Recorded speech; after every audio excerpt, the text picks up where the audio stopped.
My name is Lucas Carter, and I'm 32 years old. 5 years ago, 3 days before Thanksgiving, my mother called me and said 7 words that quietly erased me from my own family. Don't come home this year. Emily doesn't want drama. No explanation, no apology, just a sentence that slammed the door on 27 years of trying to prove I deserved a place at their table. I remember standing in my tiny Boston studio apartment, staring at the plane ticket I'd already bought to Connecticut. Non-refundable, my suitcase half-packed, a pumpkin candle burning on the windowsill because I'd been trying to get myself into the holiday spirit. Instead, I spent that Thanksgiving alone at a restaurant called Harborview Grill. Around me were families laughing over turkey and wine, kids running between tables, grandparents telling stories loud enough for the entire room to hear. The kind of warm chaos that makes you feel like the world is full of people who belong somewhere. I sat at a small corner table, pretending the empty chair across from me didn't mean anything. I had no idea the strangers at the table beside me were quietly watching. I had no idea that before the night was over, they would invite me to sit with them. And I definitely had no idea that those strangers would eventually become the family I'd been searching for my entire life. 5 years later, they would be standing beside me at the front of a vineyard in Napa Valley, while a wedding announcer introduced them to a room full of guests as the parents of the groom, Richard and Eleanor Morrison. Not my biological parents, my real ones. Meanwhile, across the reception hall, my mother and father stood frozen near the entrance uninvited, unrecognized, watching another couple receive the title that used to belong to them. That was the moment they finally realized something. They hadn't just lost an argument, they had lost their son. But to understand how that happened, you need to hear about the phone call that started everything. Before I take you back to the phone call that started all of this, do me a quick favor. If stories about family drama and finding your own path resonate with you, make sure to like the video and subscribe. And I'm curious, where are you watching from right now? Now let me take you back to the moment everything changed. I remember exactly where I was when my phone rang. November 21st, 3 days before Thanksgiving. I was standing in my tiny studio apartment in Boston, surrounded by half-packed bags and the quiet optimism that always came with the start of the holidays. My suitcase was open on the bed. A pair of boots sat beside it. I'd already printed my boarding pass for the flight to Connecticut. A pumpkin candle burned on the windowsill, filling the room with the kind of warm scent that made you believe everything was going to be okay. Then my phone lit up. I smiled when I answered. "Hey, Mom." I was just about to. "Lucas." Her voice cut through mine. "I need to tell you something." The smile disappeared from my face. That tone never meant anything good. "What's wrong?" I asked. "Is Dad okay?" "Your father's fine." A pause followed, long enough to make my stomach tighten. Then she said it. "Don't come home this year." For a second, I thought I'd heard her wrong. "What?" "Emily doesn't want drama," she continued. "She's pregnant again, and she doesn't need the stress." I stared at the wall across from me. "Drama," I said slowly. "What drama?" "You know exactly what I mean." "No," I said. "I really don't." My hand tightened around the phone. "I haven't even talked to Emily in months." "Exactly," Mom replied sharply. "And let's keep it that way." I blinked. "You're telling me I can't come home for Thanksgiving because we haven't spoken?" "You always make everything about you," she said, her voice hardening. "Emily is pregnant. She needs peace right now." "Mom," I said carefully. "Last year I asked her one question. I asked why I wasn't invited to her baby shower. And that's exactly the kind of thing I'm talking about." "That's not drama," I said. "That's a question." "Lucas," she snapped. "You always do this." Outside my window, snow had started to fall slow, quiet flakes drifting past the streetlight. I watched them as my mother explained why I wasn't welcome in my own home. "I already bought my ticket," I said, finally. "Then get a refund." Her voice carried the finality of a slammed door. "Emily is pregnant," she repeated. "She doesn't need stress. You understand that, right?" The line went dead before I could answer. I stood there holding the phone, listening to the empty silence. And the worst part, I did understand, because this wasn't new. This was just the latest chapter in a story I'd been living my entire life. I sat down on the edge of the bed and stared at the useless plane ticket in my hand. Then I did something I hadn't done in years. I called my father. The phone rang 4 times before he answered. "Hey, kiddo." His voice sounded cautious, like he already knew why I was calling. "Dad," I said. "Did Mom tell you?" A pause. "Yeah," he said quietly. She mentioned it. I rubbed my forehead. And you're okay with this, I asked. You don't think maybe I should be allowed at Thanksgiving with my own family? Another pause. Longer this time. You know how your mother is. Lucas. My jaw tightened. She's just trying to keep the peace. By excluding me. It's not like that. Then what is it like? Dad. Silence filled the line. I could hear the television in the background. A football game.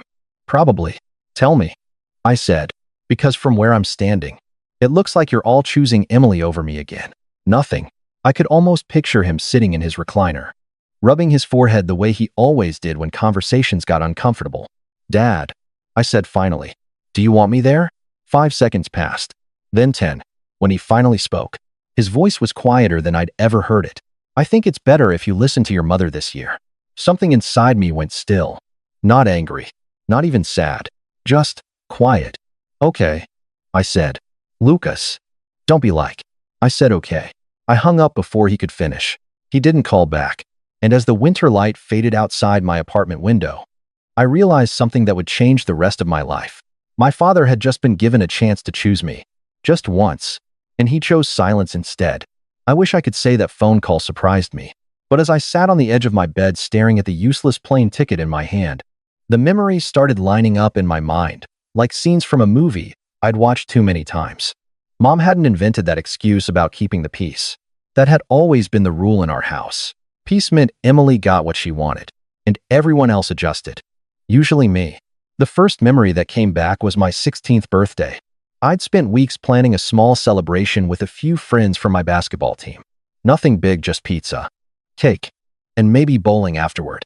For once, my parents had actually seemed excited about it. Mom even bought decorations. The morning of my birthday, Emily called home crying. She'd failed her calculus final. I still remember the way Mom's expression changed when she hung up the phone. Your sister's really upset, she said. I already knew where the conversation was going. So, we're going to reschedule tonight. Mom continued. Emily needs us right now. My friends are already coming over. I said quietly. Lucas, don't be selfish. Selfish. The word landed like a weight. She's devastated. Mom said, your sister needs support more than you need a party. Dad stood behind her in the kitchen doorway. He didn't say anything. By the afternoon, my friends had texted one by one, saying the party was canceled.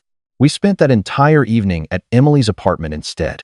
She cried on the couch while my parents reassured her she was still brilliant. At one point, Mom turned to me and said, almost impatiently, don't be dramatic. Lucas, you can celebrate next weekend. We never did. Another memory surfaced. My college graduation. I'd worked harder than anyone in my family knew. 4 years of part-time jobs, late nights, and cheap ramen dinners. When my name was called and I walked across the stage, I scanned the crowd automatically, looking for them. The seats I'd reserved were empty. I told myself they were just running late. 2 hours later, they finally arrived. Mom hugged me quickly, while Dad carried a small bouquet of flowers that looked like it had been grabbed from a grocery store. What happened? I asked. Emily had a routine prenatal appointment that morning. It ran long. You understand, right? Mom said as if it were obvious. Your sister's baby is more important than a ceremony. More important than me. That was the translation. But I didn't argue. Arguing never worked. Every time I tried growing up, the conversation followed the same script. Why are you so sensitive? Stop making everything about you. Why can't you just be happy for your sister? Eventually, I stopped asking questions. I stopped pushing back. I learned to make myself smaller in ways that were hard to explain. Quieter. Easier. Less inconvenient.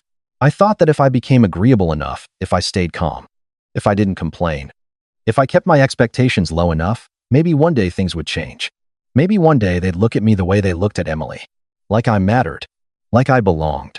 But sitting in that silent Boston apartment at 27 years old, holding a plane ticket I'd never use, I finally understood something I'd been avoiding my entire life. There was no version of me small enough to earn a place in that family. And the hardest part of that realization wasn't the anger. It was the clarity. For the first time, I could see the pattern for exactly what it was. I hadn't been excluded just once. I had been slowly erased for years. Thanksgiving morning arrived gray and quiet. I woke up in my Boston apartment to the muffled sound of footsteps above me. My upstairs neighbors were hosting a big family dinner. And even through the ceiling, I could hear the energy building, kids laughing, doors opening and closing, someone shouting instructions from the kitchen. The smell drifted down through the vents. Stuffing, roasted turkey, the kind of smell that belongs to warm houses and crowded tables. I made a cup of instant coffee and sat by the window, watching snow fall over the empty street below. My phone stayed silent. No calls, no texts, not even a quick happy Thanksgiving. For a while I tried not to think about it. I cleaned the kitchen. I answered a few emails. I pretended the day was just another Thursday. Around noon, I made the mistake of opening Instagram. Emily had posted a photo. The whole family sat around the dining table back in Connecticut. Dad, Emily, her husband Brad, and their 2-year-old son wearing a tiny turkey sweater. Everyone was smiling. The table looked full. Perfect. The caption read, "So grateful for my family. These are the people who matter most." I stared at the picture longer than I should have. Then I zoomed in. 5 place settings. 5 chairs. Not even an empty seat. They hadn't just excluded me. They'd erased me. Like I'd never existed at all. I closed the app and leaned back against the couch, staring at the ceiling. Part of me considered ordering delivery and staying inside all day. That felt like the natural ending to a story like mine. The dramatic son eats takeout alone. The dramatic son sulks in his apartment. The dramatic son proves everyone right. But something in me resisted that idea. If I was going to eat Thanksgiving dinner alone, I wasn't going to hide in the dark while doing it. I grabbed my coat. Boston was cold and quiet that afternoon. Most restaurants closed and the streets nearly empty.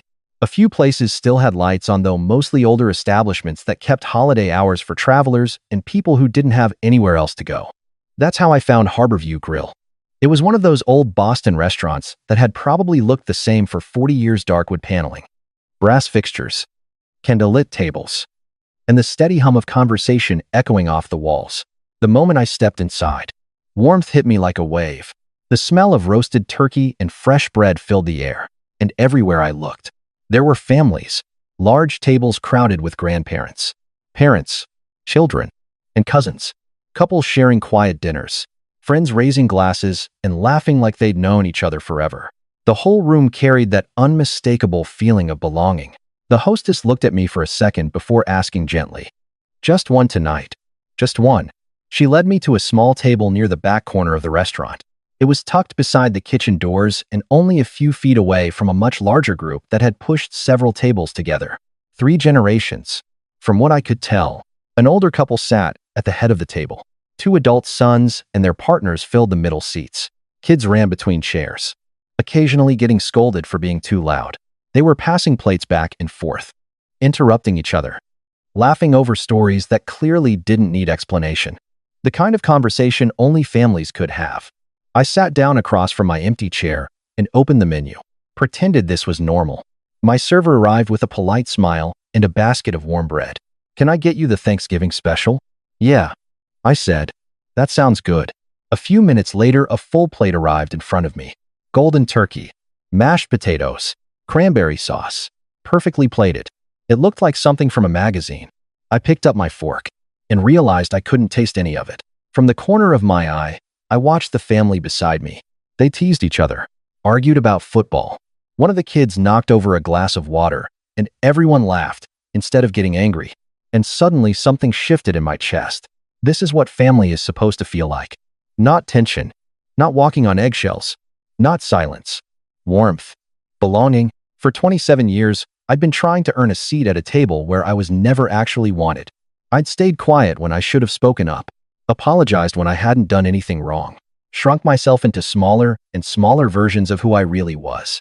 And what did that effort buy me? A corner table, a cold meal, and an Instagram photo with no empty chair. If I kept living like that, trying to become someone easier to love, eventually, there wouldn't be anything left of me at all. I stared down at my plate, my jaw tightening, and for the first time all day, the truth finally settled in my mind with uncomfortable clarity. This wasn't about Thanksgiving. It never had been. It was about a family that had decided a long time ago that I was expendable. I exhaled slowly and rubbed my eyes, hoping no one noticed. I didn't want a scene. I didn't want attention. I just wanted to finish dinner and leave quietly. Then I heard a voice beside my table. "Excuse me? Honey?" A Grisand. I looked up. The older woman from the big family table was standing there. Silver hair, kind eyes, and an expression that told me she had noticed everything. "Are you okay?" I froze for a second. The last thing I wanted was attention. "I'm fine," I said automatically. "Just allergies." The woman raised one eyebrow. Not skeptical, just experienced. "Allergies don't usually make someone stare at their turkey like it personally betrayed them," she said gently. A short laugh slipped out of me before I could stop it. Was it that obvious? Only to someone who's paying attention. Her voice carried a calm warmth that was impossible to mistake. The kind of tone that didn't demand answers, but somehow made you want to give them anyway. "I'm Eleanor," she said. "Lucas." "Well, Lucas," she said, glancing back toward her table. "No one should eat alone on Thanksgiving." She gestured behind her. "Why don't you come sit with us?" My first instinct was to shake my head. "Oh, I couldn't. I don't want to interrupt your family dinner." "You wouldn't be interrupting," she said easily. "I'm inviting you." Behind her, the older man at the head of the table waved in my direction. "That's my wife being polite," he called out. "What she means is she already decided you're joining us." A younger guy sitting across from him laughed. "He's not exaggerating. When Mom makes a decision, it's basically law." The whole table chuckled. Eleanor smiled back at them before turning to me again. "See," she said, "we're already arguing. You might as well come help balance the chaos." I looked down at my half-eaten dinner, then at the empty chair across from me, then at the table beside us filled with people who somehow had room for one more person. I stood up. "Okay," I said. Eleanor's smile widened like she'd expected that answer all along. "Good choice."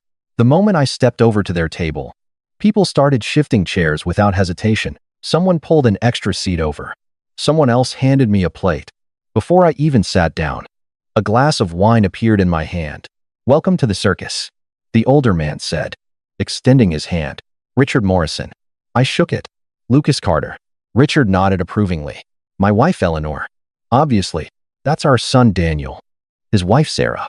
"Their kids, Emma and Jake, who are currently plotting something suspicious under the table, and that troublemaker over there is our youngest." "Marcus." Marcus leaned back in his chair and raised his glass. "Nice to meet you." "Lucas." "Fair warning. Our dad tells terrible jokes." "Lies," Richard said immediately. "Truth," Sarah replied. Daniel grinned. "Give him 5 minutes." Someone passed me mashed potatoes, then turkey, then stuffing. No one asked if I wanted any of it. They just included me like I'd been there all along. "So what do you do?" Lucas, Daniel asked as he slid the gravy boat toward me. "I'm a graphic designer," I said. "Mostly freelance." "That sounds way more interesting than what I do," Sarah said. "What do you do?" I asked. "Accounting," she said. Marcus groaned dramatically. "Numbers. Endless numbers." Sarah threw a napkin at him. "Someone has to make sure this family doesn't go bankrupt." Laughter rolled around the table again. Easy laughter. The kind that didn't require anyone to perform or defend themselves. Marcus glanced at me from across the table. "You picked a good year to show up," he said. "Dad just discovered internet memes." "That's not true," Richard protested. Marcus pulled out his phone. "You literally asked me yesterday what Doge means." Daniel buried his face in his hands. "Oh my God." Emma, the older of the kids, looked up from her plate. "Grandpa, Doge is ancient internet history." Richard sighed. "Great. Even the 8-year-old is roasting me."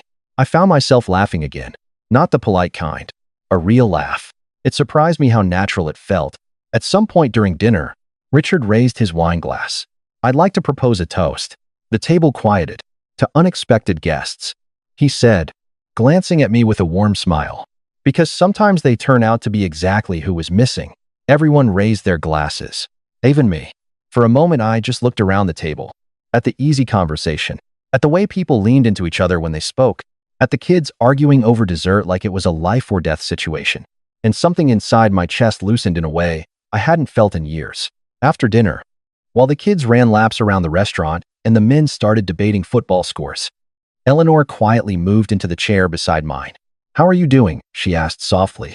"Better," I admitted. "That's good," she said. "But that's not really what I asked." I looked down at my hands. She waited. "No pressure. Just patience. My mom called 3 days ago," I said finally. "Told me not to come home for Thanksgiving." Eleanor's expression didn't change. She simply nodded. "My sister is pregnant," I said. "She didn't want drama." "Drama," Eleanor repeated thoughtfully. That's the word they use when I ask questions they don't like. She studied me for a moment. Can I tell you something I learned during 30 years as a family lawyer? I blinked. You're a lawyer. Retired now, she said. But yes. She took a sip of her wine. In my experience, the people who accuse someone of causing drama are usually the ones creating it. I didn't respond because the words landed too hard. They just need someone else to blame. She finished. Then she looked at me directly. You're not the problem, Lucas. For a second, I couldn't speak. I'd spent most of my life hearing the opposite. Too sensitive, too difficult, too dramatic. You never were, Eleanor added quietly. The conversation around us carried on laughter. Clinking glasses. Kids shouting across the table, but in that moment, everything else faded into the background. Those 4 words hit somewhere deep inside me, a place I hadn't realized was still waiting for someone to say them. Later that night, when the check came, I reached for my wallet. Richard waved me off immediately. Not happening. I can't let you pay for my dinner. I said. You can, he said with a grin. And you will. Marcus nodded. Dad considers it a Thanksgiving tradition. What tradition? I asked. Richard shrugged. Buying dinner for new friends. We gathered our coats and stepped out into the cold Boston night together. Snow was falling harder now, covering the sidewalks in a thin white layer. Before we went our separate ways, Eleanor slipped a small card into my hand. Cream-colored, elegant lettering. Eleanor Morrison, J.D., family law retired. Below that was a phone number and a Brookline address. If you ever need someone to talk to, she said gently, call me. Richard stepped beside her. We do Sunday dinners every week, he added. You're welcome anytime. I started to shake my head. That's really kind. But I don't want to impose. You wouldn't be imposing, Marcus said. He shoved his hands into his coat pockets and smiled. Trust me, Mom doesn't invite people she doesn't mean to keep. Eleanor squeezed my arm lightly. Family isn't just blood. Lucas, she said. It's showing up. I stood there on the sidewalk holding that small business card while snow gathered on my jacket. A woman I'd met 3 hours earlier had just offered me something my own family never had. A place. I didn't know it yet. But that invitation was the beginning of everything. I didn't show up the next Sunday, or the one after that. The invitation from the Morrisons sat on my kitchen counter for almost 2 weeks. Every time I walked past it, I'd pick up Eleanor's business card, stare at the Brookline address, and then put it back down again. It felt strange, too fast, too generous. People didn't just invite strangers into their homes like that. Not in real life. At least, not in the life I was used to. But Eleanor called one evening in early December. Not to pressure me, just to check in. Hi, Lucas, she said when I answered. I just wanted to make sure you're doing all right. That was it. No guilt, no expectations, just kindness. A few days later, I found myself standing outside a large Victorian house in Brookline with a wraparound porch and warm yellow lights glowing through every window. I stood on the front steps for nearly 5 minutes before knocking. The door opened before my hand even dropped. There you are, Eleanor said warmly, like I was someone she'd been expecting all day. She pulled me into a hug before I had time to react. We saved you a seat. Inside, the house smelled like roasted chicken and fresh bread. Voices drifted from the dining room. Laughter. Marcus appeared around the corner when he saw me. Well, look who finally showed up, he said. I was starting to think you'd ghost us. I almost did. I admitted. Marcus grinned. Too late now. That Sunday dinner became the first of many. At first, I kept expecting it to feel temporary. Like eventually someone would realize I didn't really belong there. But week after week, no one treated me like a guest. I was just there. Richard started teaching me chess after dinner. He was ruthless about it. You think 3 moves ahead, he'd say, sliding another piece off the board. That's how life works. I lost every game. Eleanor showed me how to make her famous pie crust from scratch. The secret is cold butter and patience, she explained one afternoon in the kitchen. Daniel's kids started calling me Uncle Lucas without anyone telling them to. The first time Emma said it, I almost corrected her. Then I stopped myself. Marcus and I became close without really trying. We'd sit on the back porch after dinner, talking about work, movies, architecture, or whatever random idea came to mind. Sometimes we argued. Sometimes we stayed up too late drinking cheap beer and debating things that didn't matter. But it was the kind of friendship that didn't feel forced. Natural. Somewhere along the way, something inside me began to relax. I stopped checking my phone to see if my biological family had reached out. Because they hadn't. Not once. No texts. No calls. Not even a Christmas card. And for the first time in my life, I realized something strange. I didn't miss them the way I thought I would. Not because I hated them, but because I had stopped performing for their approval. At the Morrison house, I didn't have to be careful with every word. I didn't have to worry about upsetting someone by existing. I didn't have to shrink myself to keep the peace. I could just be there. One evening in early spring, about 6 months after that first Thanksgiving, I was sitting on the back porch with Eleanor while the rest of the family argued loudly over a football game inside. The garden behind the house was just starting to wake up after winter, small green shoots pushing up through the soil. Eleanor poured tea into 2 mugs and handed one to me. "Have you heard from your parents?" she asked gently. I shook my head. "Do you want to?" I thought about that for a long moment. Sometimes, I admitted, mostly late at night, I stared out at the yard. I'll think about calling my mom, trying to explain things. But then I remember there's nothing to explain. Eleanor waited quietly. "She knows what happened." I continued. "She just doesn't think she did anything wrong." "That's a difficult realization," Eleanor said softly. I rubbed my hands together to warm them. "Everyone always says you should forgive your family. Blood is thicker than water and all that." Eleanor smiled slightly. "I've never believed that." I looked over at her. "In 30 years as a family lawyer," she said, "I helped a lot of people find legal recognition for the families they built, not the ones they were born into." I frowned. "What do you mean?" She studied me for a moment, her expression thoughtful. "Just that sometimes," she said carefully, "family is something you create, not inherit." She sipped her tea and looked back at the garden. "There are ways to make those bonds official, too, if someone ever wanted that." I didn't fully understand what she meant. Not yet, but the idea stayed with me long after that conversation ended, like a seed quietly planted in the back of my mind. It would grow later, at exactly the right moment. Life with the Morrisons slowly stopped feeling like something temporary. It started to feel normal. Sunday dinners became a permanent part of my week. Holidays were spent at their house. Random weeknights sometimes ended with Marcus texting me to stop by because Eleanor had cooked too much food again.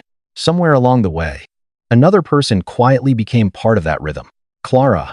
She was Eleanor's niece, Daniel's cousin, and someone who had apparently been living in New York for years. Before moving back to Boston around the same time, I started showing up at Sunday dinners. The first time we actually talked was in Eleanor's kitchen, while everyone else argued over football in the living room. Clara was leaning against the counter eating a slice of pie straight from the plate. "You're the mysterious Lucas," she said. "Mysterious?" I asked. "Mom's been talking about you for months," she said with a grin. "Apparently, you beat Uncle Richard at chess once." "That's a lie," I said. "He destroys me every time." "Good," she said. "His ego doesn't need encouragement." She was easy to talk to in the same way. Marcus was no awkwardness. No careful steps around each other. Over time, our conversation started stretching longer. Sometimes we stayed behind after Sunday dinners washing dishes together. Sometimes we walked around the block while the rest of the family cleaned up. It never felt like a big moment when things shifted between us. More like something that had been slowly building, finally becoming obvious. One night Marcus looked at both of us across the table and said, "So, are we all pretending this isn't happening?" Clara threw a napkin at him, but she didn't deny it. 2 years after that first Thanksgiving, Clara and I weren't just part of the same family circle anymore. We were something more. It didn't feel like a beginning. It felt like recognizing something that had already been there. One evening, Marcus asked if I wanted to grab dinner. When we pulled up, I realized exactly where we were. Harborview Grill, the same restaurant where everything had started. "You planned this?" I asked. "Relax," Marcus said with a grin. "Just go inside." Inside, the restaurant looked exactly the same as it had 5 years earlier. Same warm lighting, same dark wood, same quiet hum of conversation. Clara was sitting in a booth near the window. I slid into the seat across from her. "This feels familiar," I said. "That's the point," she replied. Dinner passed in a blur of conversation and nervous energy I couldn't quite explain. Finally, Clara reached across the table and took my hand. "Lucas," she said quietly, "I've been thinking about something for a long time." My heart started beating faster. "You once told me you spent most of your life feeling like you had to earn a place in someone's world," she continued. I nodded slowly. "Well," she said softly, "I want to spend the rest of my life choosing you." She pulled a small velvet box from her coat pocket. The room around us suddenly erupted into applause. I turned and realized half the restaurant was watching. And in the corner booth, Richard, Eleanor, Marcus, and the rest of the Morrisons were already standing with champagne glasses raised. Clara opened the box. "Lucas Carter," she said with a nervous smile. "Will you marry me?" For a moment, I couldn't speak. Then I laughed quietly, and just like that, the life I had accidentally walked into 5 years earlier became something permanent. Wedding planning started almost immediately. Clara dove into it with the kind of enthusiasm that made the whole process feel exciting instead of overwhelming. Venues, guest lists, catering tastings, flower arrangements. Suddenly, my weekends were filled with decisions I'd never imagined making. But there was one detail that kept circling in the back of my mind: the wedding invitations. One evening, Clara and I were sitting at the Morrison house with a stack of sample invitation designs spread across the dining table. Eleanor was helping us compare fonts while Richard pretended not to care, but kept offering opinions anyway. I picked up one of the sample cards and read the line near the bottom: "Parents of the groom." The blank space stared back at me. Robert and Linda Carter. The names felt wrong. They hadn't spoken to me in years. No birthday messages. No calls. No acknowledgement that I even existed. Writing their names there felt like giving them credit for a relationship they had chosen to abandon. I set the card down. Eleanor noticed immediately. "What's troubling you, sweetheart?" I hesitated for a moment before explaining. "I don't know what to write on the invitation. I admit it. I can't put my parents' names there. It doesn't feel honest." The room grew quiet. Richard leaned back in his chair. Clara squeezed my hand under the table. Then Eleanor smiled gently. "Lucas," she said, "do you remember something I mentioned to you once about legal recognition for chosen families?" I nodded slowly. "You said the law sometimes recognizes the families people built." "That's right." She folded her hands on the table. "There's a legal process called adult adoption. It allows a consenting adult to be formally adopted by another family. It creates a legal parent-child relationship, new documentation, new next of kin status. Everything." My heartbeat picked up. "That's actually possible. Very possible," Eleanor said.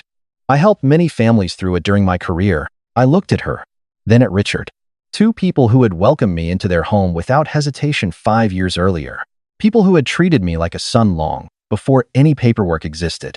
"Would you," my voice faltered slightly, "would you consider adopting me?" I didn't get to finish the sentence. Eleanor stood and pulled me into a hug. "We've considered you our son since the first Thanksgiving," she said softly. "We were just waiting until you were ready." The legal process took a few months. Court filings, paperwork, one short hearing before a judge who smiled the entire time. And just like that, my name changed.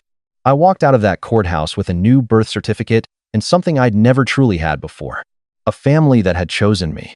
From that day forward, I was no longer Lucas Carter. I was Lucas Morrison.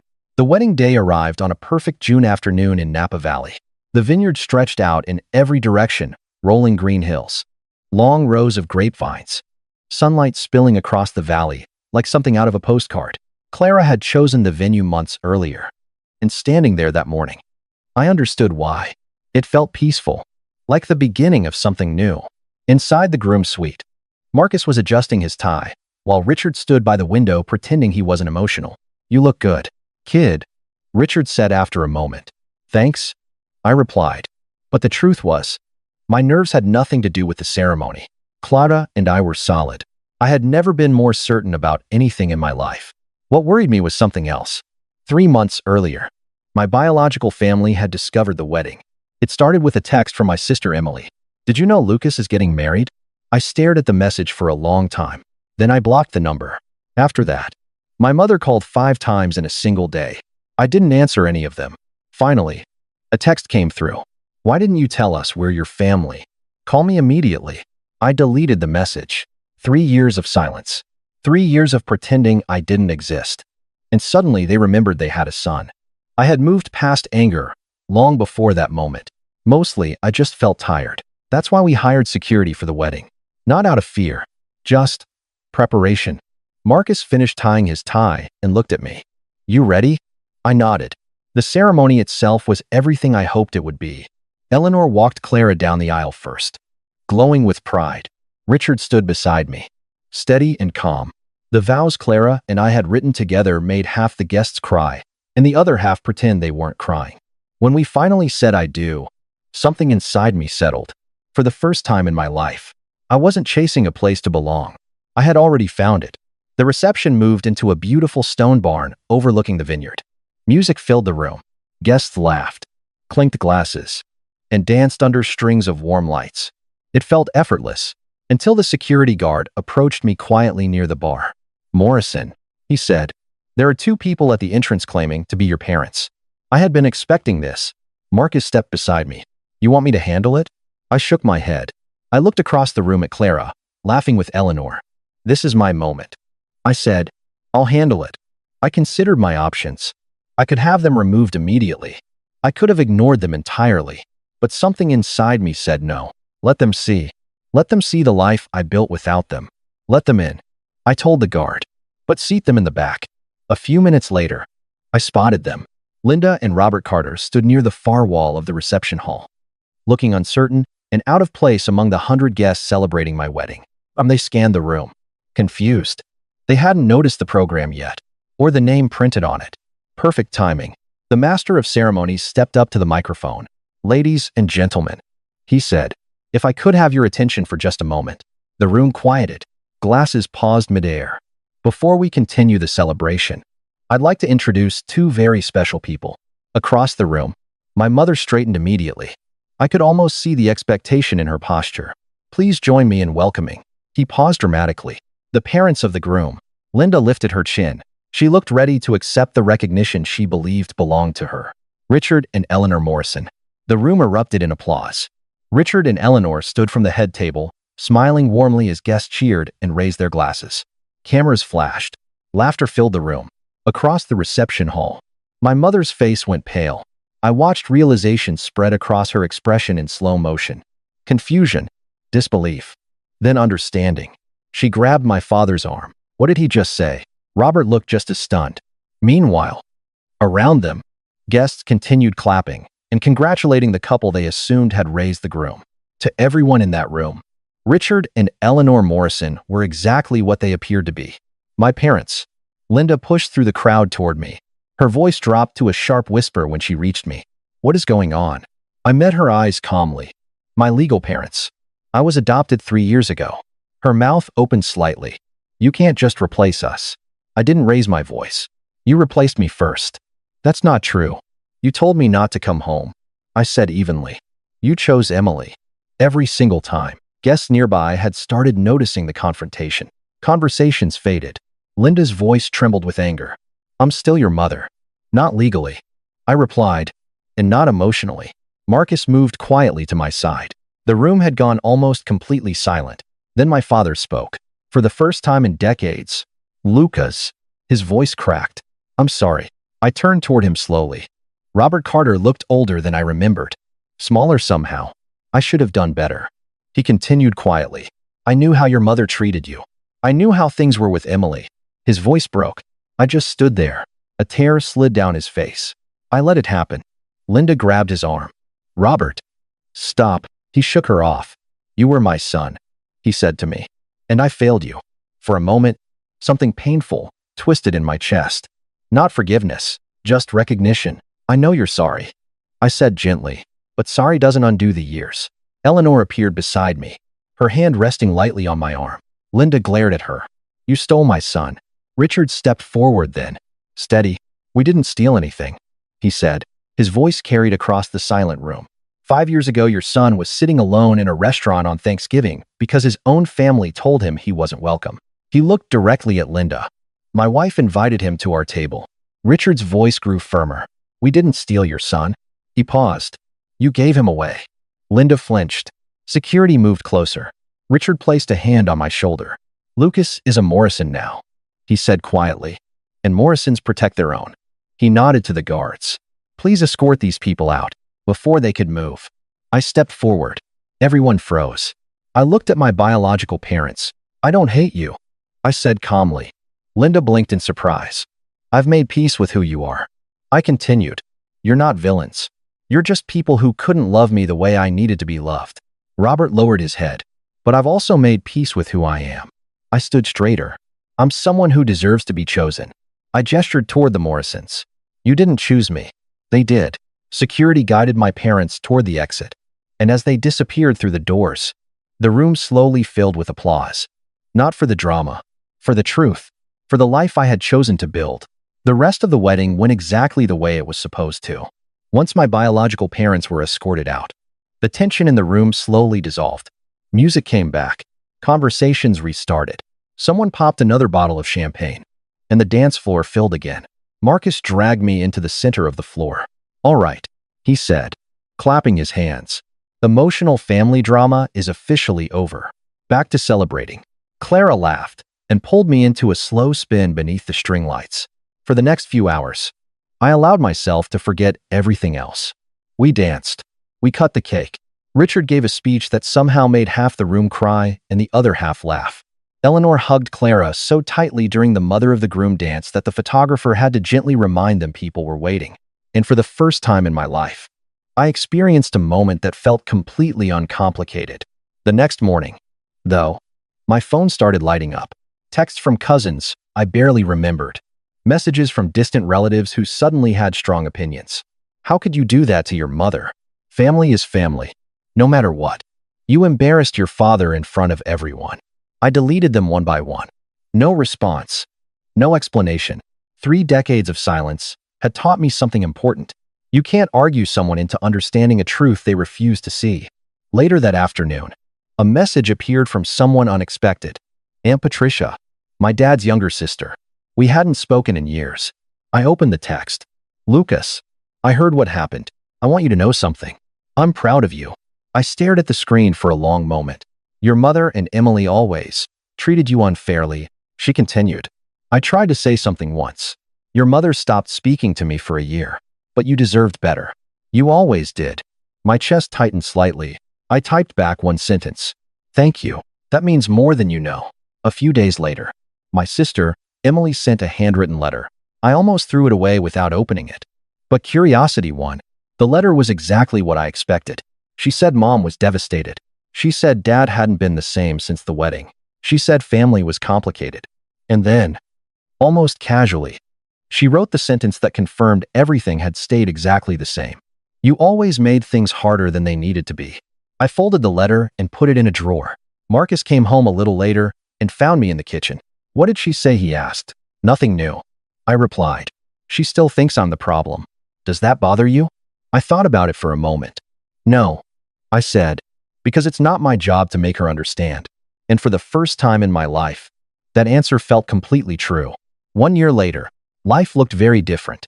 Clara and I bought a small house just outside Boston, 20 minutes from the Morrison house, close enough for Sunday dinners, far enough for our own quiet space. Work was going well. Marcus was thriving at his architecture firm, and Clara and I had news that made Eleanor cry immediately when we told her. We were having a baby. One afternoon, Eleanor and I stood together in the nursery, painting the walls a soft shade of green. "Have you picked a name yet?" she asked. "Emily," I said. She looked surprised. I smiled slightly, but not after my sister. "Emily Grace Morrison." Eleanor wiped her eyes. "That's beautiful. The Morrison part is the important one," I said. "I want our daughter to carry the name of the family that chose her father." Eleanor hugged me tightly. "You chose us too," she said, "and that matters just as much." 5 years after the night, I sat alone in Harborview Grill. I found myself sitting at the head of a very different Thanksgiving table. The Morrison house was loud, kids running everywhere, Marcus arguing about football, Richard pretending he wasn't sneaking extra pie, Emily, our daughter now 6 months old, being passed from one set of arms to another like the most precious thing in the world. Eleanor clapped her hands. "Before we eat, we need a toast." She looked at me. "Lucas." I stood, holding my daughter carefully in my arms. 5 years earlier, I had believed something about myself that wasn't true. I believed I was too difficult, too sensitive, too dramatic, too much. I used to think there was something wrong with me. I said quietly that if I just worked harder, if I became easier to love, eventually, my family would choose me. I looked around the table, at Richard, at Eleanor, at Marcus, at Clara smiling beside me. But then a stranger walked up to my table on Thanksgiving and said something that changed my life. I raised my glass. She said no one should eat alone on this day. Richard wiped his eyes. Eleanor was already crying. So, here's my toast. I continued. To family. Not the one we're born into. The one we build. The one that chooses us back. Glasses clinked. Emily gurgled happily in my arms. And for the first time in my life, I wasn't wondering if I belonged somewhere. I already knew. I was home.